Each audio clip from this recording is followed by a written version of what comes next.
Baiklah teman-teman, sebelum saya putarkan video seorang wanita woke yang gila, izinkan saya membacakan berita utama minggu ini, oke? Berita utama. 2 penyusup Suriah dipenjara hari ini karena memperkosa seorang gadis remaja secara beramai-ramai. Pengungsi yang datang secara ilegal, 2 pemuda Suriah ini, dokter dan insinyur serta pengusaha. Dilgas Adil, 32 tahun, mencekoki gadis berusia 18 tahun. Perempuan itu, dengan minuman sampai dia mabuk berat. Setelah melakukan kekerasan seksual, dia mengundang temannya, pria ini, seorang pencari suaka lainnya, Diyar Muhammad Abdul Salam, 28 tahun, untuk juga memperkosa remaja itu. Mari kita lihat pria menawan ini. Seorang wanita Inggris kulit putih dan putrinya yang masih muda terpaksa membarikade diri di kamar tidur setelah 5 muslim. 5 orang, bayangkan itu. Kamu sedang tinggal di rumahmu. Hidupmu baik-baik saja. Tapi tiba-tiba kamu melihat 5 muslim memanjat pagar dan menerobos masuk ke rumahnya pada pukul 2 atau 2.05 pagi di Dayton Road, Huddersfield. Polisi menangkap 4 dari mereka di tempat kejadian. 2 di antaranya bersembunyi di kamar mandi. Jadi mereka berhasil membobol masuk ke rumahnya. Bayangkan itu.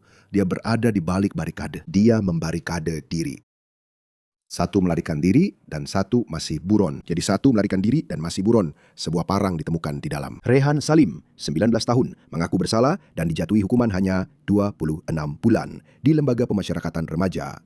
Lihat ini, kenapa Lembaga Pemasyarakatan Remaja? Dia sudah 19 tahun. Kasus terhadap Muhammad Amin masih berlangsung dan polisi belum mempublikasikan nama-nama mereka.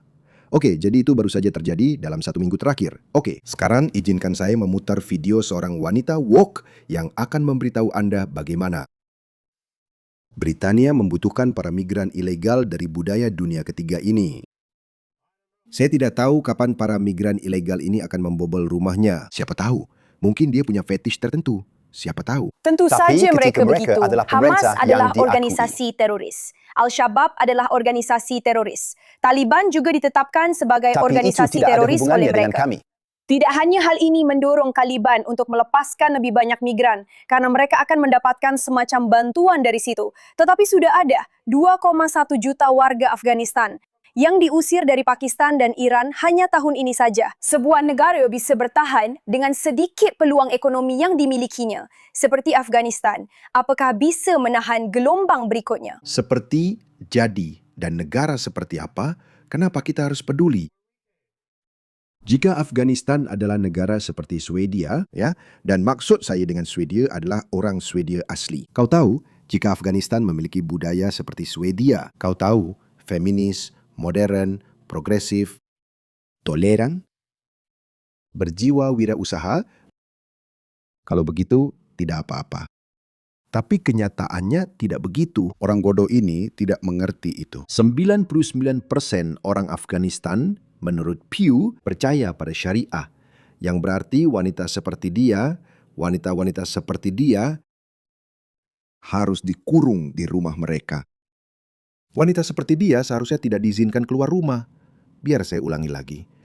99% orang Afghanistan. Menurut Pew, bukan saya yang percaya pada hukum syariah, yang berarti wanita seperti dia seharusnya tidak keluar rumah. Wanita seperti dia seharusnya tidak mendapatkan pendidikan di atas sekolah dasar, dan saya pikir mereka juga akan merampas itu juga. Tidak ada sekolah menengah, tidak ada gelar universitas. Wanita seperti dia bahkan tidak boleh duduk di depan pria. Mereka tidak tidak boleh keluar rumah.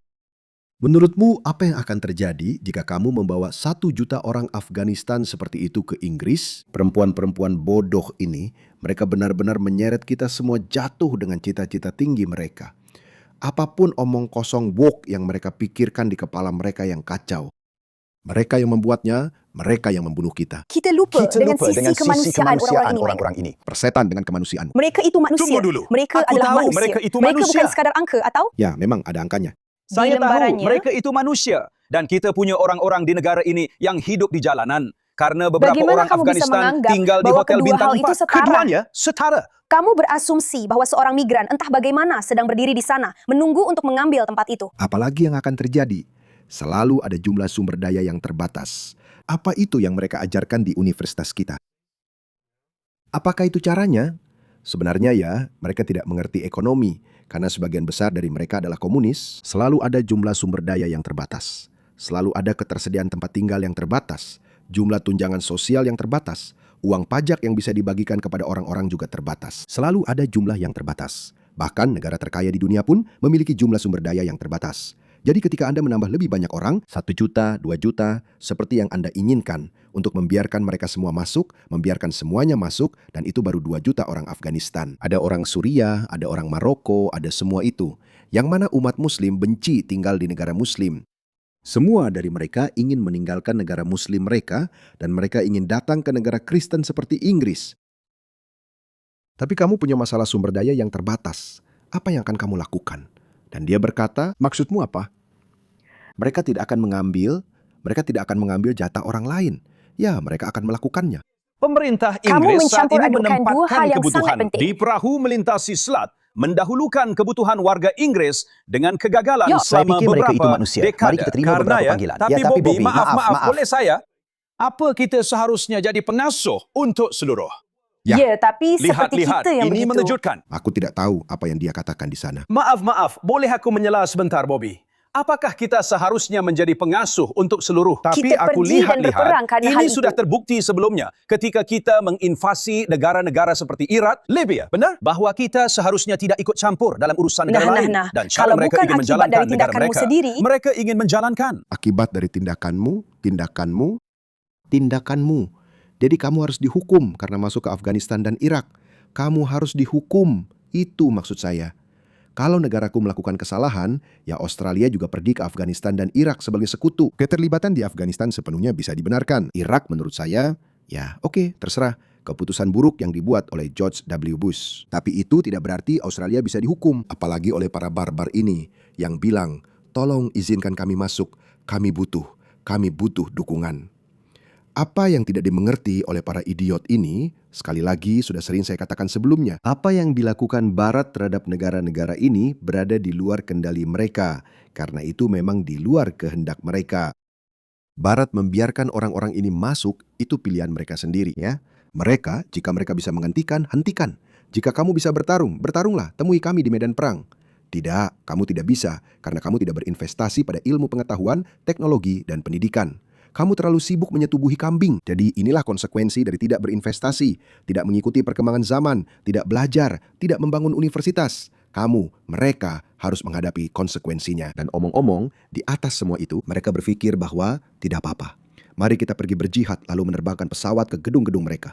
Tidak, mereka pantas mendapatkan apa yang mereka terima. Maaf, saya tidak akan meminta maaf untuk itu. Sekarang kita yang melakukan itu. Baiklah, orang Irak, saya bilang itu beberapa hari yang lalu. Orang Irak seharusnya, ya saya tidak tahu. Saya tidak mengerti kenapa Muslim marah kepada Barat karena menyerang Irak. Lihat, kalian sudah bebas dari Saddam Hussein. Jika George W. Bush tidak menginvasi Irak, maka putri-putri kalian masih akan diperkosa oleh Uday, putra Saddam, yang terkenal suka datang ke pesta pernikahan orang. Dan dia akan memperkosa para pengantin wanita di depan seluruh keluarga mereka. Orang-orang Irak telah menceritakan kisah-kisah ini. Jadi, tahu tidak? Tidak, ini bukan konsekuensi dari tindakanmu. Tidak, kamu bisa. Ini benar-benar sukarela dari pihak Barat. Kita bisa saja bilang, tidak, maaf. Boom. Saya tidak bilang menembak mereka. Saya bilang menembak kapalnya. Tenggelamkan beberapa kapal, selamatkan orang-orangnya saat mereka keluar, kirim mereka kembali, lalu mereka akan berhenti datang. Itu saja. Itu dilakukan secara sukarela. Mereka tidak bisa melakukan itu. Negara mereka seperti itu. Nah, ini akibat dari tindakan kita. Dia awalnya bilang tindakanmu. Sekarang dia mengubah bahasanya. Tindakan kita. Tidak, bukan tindakan kita. Kamu tahu. Kamu tidak pantas mengklaim Inggris sebagai milikmu. Itulah yang kita lakukan. Kita hidup dengan akibat dari 14 tahun kebrutalan. Dan inilah konsekuensi dari tindakan kita. Kita masuk ke sana dan kita secara tegas menyatakan bahawa kita ada di sana untuk membantu perempuan Kamu tidak dan bisa anak-anak terus Afghanistan. kembali ke sana. Sejarah. Maaf. Tidak, kamu kita bisa tidak kembali ke pergi. masa lalu. Kami sebenarnya sudah mencoba. Barat memang kembali ke sana dan berusaha membebaskan perempuan mereka. Mencoba menerapkan demokrasi. Itu tidak berhasil. Orang-orang ini terlalu primitif, terlalu biadab. Mereka tidak bisa memiliki demokrasi. Kenapa Amerika bertahan di sana selama 20 tahun? Amerika mendukung sebuah demokrasi. Amerika melatih tentara mereka, memperkuat institusi mereka, berharap mereka bisa berdiri di atas kaki sendiri. Tapi itu tidak berhasil. Kenapa? Karena Afghanistan adalah masyarakat kesukuan. Itu adalah masyarakat kesukuan Muslim. Mereka tidak menerima demokrasi. Jadi begitu orang-orang Amerika pergi, Taliban kembali berkuasa. Ya, beberapa orang bilang ini adalah kegagalan Amerika. Sekarang, saya tidak berpikir ini kegagalan Amerika. Amerika seharusnya langsung mengebom. Pergi. Maaf, saya kembali lagi. Kalian menabrakkan pesawat ke gedung-gedung kami. Kami menghancurkan kalian. Amerika membunuh Osama bin Laden pada tahun 2011. Mullah Omar dibunuh beberapa tahun kemudian. Ayo, berkemas, lalu pergi. Jangan kirim pasukan darat. Itulah yang sebenarnya sedang dicoba Amerika di Iran. Amerika sedang berusaha menghancurkan mereka. Orang-orang Iran, rezim Islam dan berharap bahwa mereka, Anda tahu, akan menggulingkan rezim itu dan kemudian kita akan menerapkan demokrasi di sana. Itulah harapannya. Tapi Amerika seharusnya terus saja menjatuhkan bom. Anda tahu, itulah yang seharusnya terus dilakukan. Tidak masalah. Amerika tidak punya kewajiban membangun negara lain. Tidak punya kewajiban itu. Tidak ada negara adidaya dalam sejarah yang pernah sebaik itu terhadap musuh-musuhnya. Itu juga yang terjadi dengan Israel.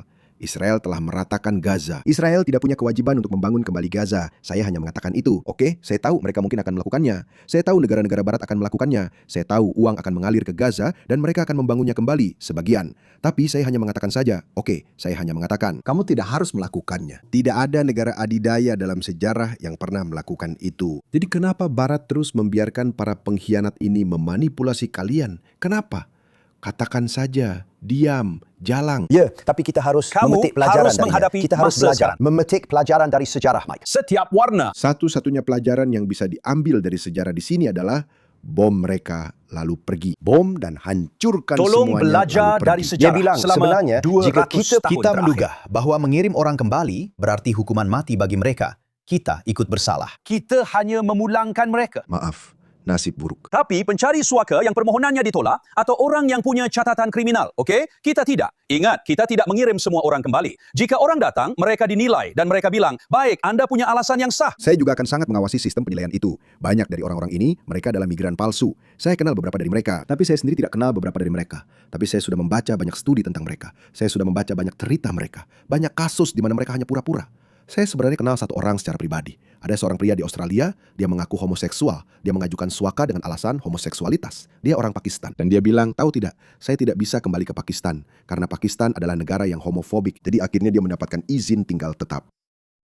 Dan saya pikir dalam waktu 1 tahun setelah mendapatkan izin tinggal tetap, dia kembali ke Pakistan, menikahi seorang wanita, mengajukan visa untuk istrinya. Dan kemudian petugas visa, lalu karena pria itu memberitahu pria lain yang saya bantu, yang benar-benar mantan muslim, jadi dia menceritakan kisahnya kepada saya. Jadi petugas visa bertanya padanya, "Hey bro, apa yang terjadi? Katanya kamu gay. Kenapa kamu menikah? Kenapa kamu menikahi seorang wanita?" Dia bilang, "Ya, kamu tahu, saya sekarang sudah sembuh." Dia dulu gay, tapi kemudian dia menyembuhkan dirinya sendiri. Kamu tahu? Jadi itu yang mereka lakukan. Sebagian besar klaim suaka palsu saat ini di Inggris dari Pakistan didasarkan pada homoseksualitas. Mereka mengaku mengalami homofobia di Pakistan, yang memang benar, tapi sebenarnya tidak sepenuhnya benar. Tapi mereka bahkan bukan homoseksual. Sebenarnya belum lama ini ada sebuah video di mana seorang wanita, pengacara imigrasi di Inggris itu, memberitahu pria ini bahwa kami akan menyiapkan dokumenmu, kami akan menunjukkan, kami akan mengambil fotomu di luar klub gay, dan kamu harus, kamu tahu, cium beberapa pria, dan kami akan menggunakan itu sebagai bukti bahwa kamu gay. Ya ketahuan, tapi kamu tahu. Kasus yang layak, kamu bisa tetap di sini. Tidak masalah. Kami akan menyingkirkan mereka yang tidak akan memperbaiki masyarakat kita. Dan tidak ada yang salah dengan itu. Saya pikir masalah perahu di selat, saya pikir.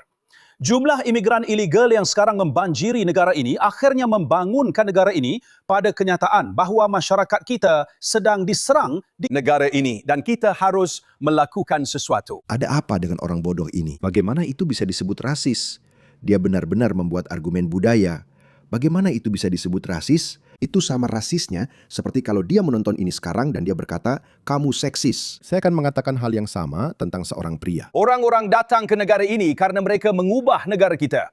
Jawabannya adalah kita punya hak untuk menolaknya. Jawabannya adalah pergi ke Taliban di Afghanistan yang pernah kita perangi sampai belum lama ini. Dan dengan orang-orang yang pernah menjadi teroris yang telah mengambil nyawa warga Inggris duduk bersama di meja dan mereka berkata, tapi berapa Matt, yang kamu inginkan? Kamu tahu seorang penumsi itu membuktikan bahwa kamu harus selalu mengubah pikiranmu. Ya. Maksudku, dulu orang-orang yang sekarang memimpin Israel dulunya adalah teroris. Tapi kita harus berurusan dengan mereka ketika Palestina masih Palestina. Kamu Aku tidak harus setuju selalu dengan mengubah itu, pikiranmu. Tapi ya sudah. Selalu berubah pikiran dan menyesuaikan diri agar bisa bersikap pragmatis dalam Dan itu melayani akhirnya kepentingan berjalan negara dengan sendiri. sangat baik. Bukan Kementerian negara Dalam Negeri orang lain. tidak lagi mengklasifikasikan. Aku hanya tidak mengerti.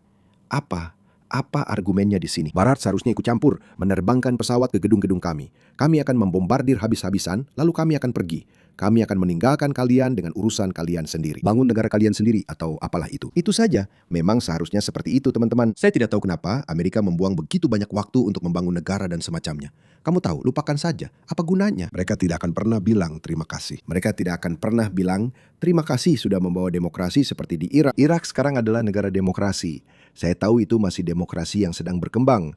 Memang belum menjadi contoh terbaik pembangunan bangsa, tapi tetap lebih baik daripada di bawah Saddam. Taliban dianggap teroris. Jadi bagi mereka melakukan itu, Nela, pasti ada semacam penyesuaian ulang tentang sekali. Kegiatan mereka saat ini. Atau mungkin karena sekarang mereka adalah badan pemerintahan di Afghanistan. Jadi kita berurusan dengan mereka dalam kapasitas itu.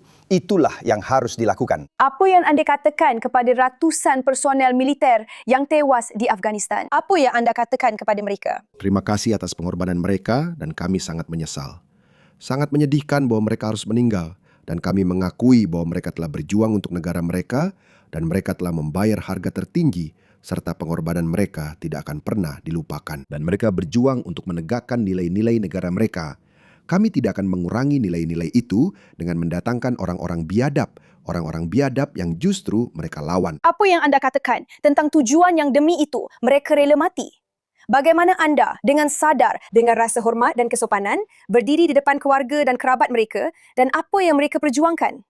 Mereka berjuang. Mereka rela mati demi negara yang bebas. Kita bisa. Apa yang kamu bicarakan? Demi Tuhan, itu adalah... Itu argumen yang sembrono. Biasanya para patriot yang menunjukkan bahwa untuk apa para prajurit itu mati? Untuk apa para veteran Perang Dunia Kedua mati? Untuk apa mereka mati? Mereka tidak mati untuk ini. Mereka tidak mati untuk ini. Lihat ini. Ini Bradford.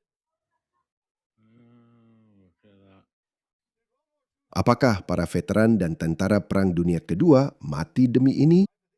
Apakah itu yang mereka perjuangkan sampai mati? Jadi Inggris bisa dijajah oleh orang-orang dunia ketiga seperti ini. Ya ampun, dia membalikan argumennya. Argumen itu tidak nyambung, bahkan tidak masuk akal. Sempurna. Jadi aku lalu kami duduk dan membentuk ini benar-benar kami Uni Eropa. dengan Jerman. Keduanya yang kedua. Setelah Perang Dunia Kedua, itulah politik. Itulah. Ini bukan Jerman Untuk setelah menemukan perang solusi di mana dengan kita akan orang-orang yang tidak mendapatkan selalu, negara baru dengan darinya. orang-orang yang selalu. Taliban belum berubah. Tidak ada yang namanya Taliban 2.0. Malah mereka bahkan lebih bertekad, lebih bersenjata, lebih didanai. Dan sekarang mereka memiliki sebuah negara. Taliban menentang Barat. Ya, tentu saja. Memang Mereka benar. adalah musuh kita. Ya, rakyat harus melakukan sesuatu tentang hal ini. Kita tidak bisa membiarkan mereka masuk. Karena, terutama ketika 99% orang Afghanistan akan percaya pada syariah. Mereka ingin syariah menjadi hukum di negeri ini. Mereka menginginkan itu. 18 bulan setelah berakhirnya Perang Vietnam, Amerika Serikat mulai membuka jalur perdagangan dengan Vietnam. Saya khawatir kenyataannya Lucu bahwa mereka sekarang menyatakan hal itu tentang Taliban. Tapi anehnya, jika Anda melihat Hamas, mereka adalah pendukung besar Hamas dan mereka membicarakan Hamas sebagai sesuatu yang hebat, datang dan mendukung mereka di jalan-jalan di Britania Raya. Jadi rupanya sekarang Taliban belum berubah. Tapi oke, Hamas dianggap baik-baik saja. Mereka hanya memilih dan menyesuaikan dengan argumen mereka sendiri. Ya sudah. Sekarang, sekali lagi, individu-individu yang tidak seharusnya berada di sini, itu tidak masalah. Mereka harus menentukan kemana mereka akan dideportasi. Itulah kenyataan situasi sekarang, apakah itu ke Afghanistan atau Eritrea. Inggris bukan tempat pembuangan, memang bukan. Dan kalian tidak bisa menerima semua orang, teman-teman. Kalian memang tidak bisa. Seperti yang saya katakan, ide memberikan suaka kepada orang-orang yang dianiaya itu berhasil sebelum sistemnya disalahgunakan pada tahun 2025. Jadi sebelum 2015. Sebelum Angela Merkel membiarkan jutaan orang ini masuk dan membiarkan mereka masuk ke Eropa. Sebelum itu, setiap negara barat biasanya menerima, kalian tahu, 100-150 pencari suaka yang benar-benar sah. Dan pemeriksaannya dulu sangat ketat seperti seharusnya. Kita dulu memeriksa setiap kasus satu persatu selama berbulan-bulan. 1. Kamu tahu seperti apa sebenarnya proses pemeriksaan untuk pencari suaka yang benar-benar sah melalui jalur yang benar? Itu bisa memakan waktu antara 3 sampai 4 tahun. Saya kenal beberapa mantan muslim. Saya kenal satu mantan muslim. Dia sudah menunggu untuk dipindahkan ke Kanada. Dia sudah menjadi mantan muslim sejak 2017. Sudah hampir 10 tahun. Dia sekarang sudah mendapatkan visanya dan semuanya. Tapi dia masih. Itulah lamanya waktu yang sebenarnya dibutuhkan. Atau pilihan lainnya adalah naik perahu dan selesai. Katakan saja, "Hei, saya pencari suaka." Itu saja. Jadi sistem ini disalahgunakan. Sebelum tahun 2015, sistem ini berjalan karena Anda bisa menampung 100, 150, 1000 pencari suaka. Tapi karena mereka memang pencari suaka yang sah, itulah sebabnya mereka punya peluang lebih baik untuk berintegrasi dan berasimilasi. Tapi ya, perempuan-perempuan woke ini harus disingkirkan. Mereka sedang menghancurkan diri sendiri dan ingin menyeret kita jatuh bersama mereka. Saya bilang, maaf. Maksud saya tidak akan bilang kalau kita perlu mendeportasi dia. Dia wanita yang benar-benar sudah kebarat-baratan. Tapi kita harus membuat dia tidak relevan.